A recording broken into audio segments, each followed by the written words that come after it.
The site's located in the rolling hills outside of Arrowtown. It has views from Coronet Peak right round to Crown Peak, and it's nestled at the base of a steep terrace with the Remarkables in the background. The brief started off with us working on a cottage as more of a holiday destination, and that really pivoted early in the project to become a place where they really wanted to live permanently. The client's brief was more for the traditional vernacular Central Otago style with a real modern twist added to that. The design concept was for the large gable forms clad in schist stone to sit sympathetically in the rugged landscape, while the modern box at the rear was nestled in behind.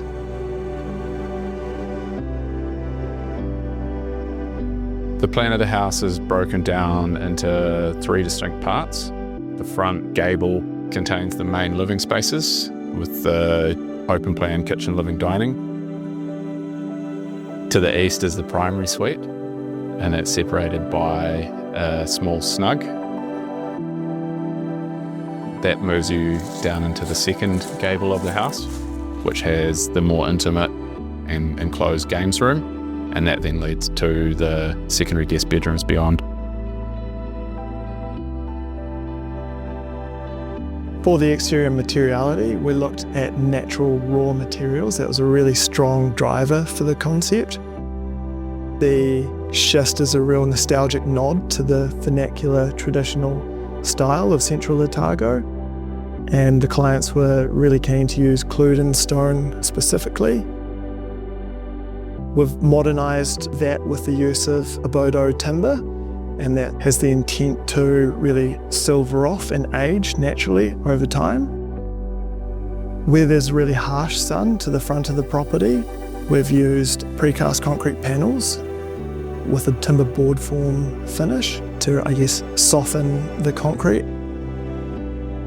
There's a really beautiful light that comes into the primary ensuite in the morning, and we've used the shutters in there to help give a bit of privacy in the big window, but also to mediate the light and just help to soften the feeling in there.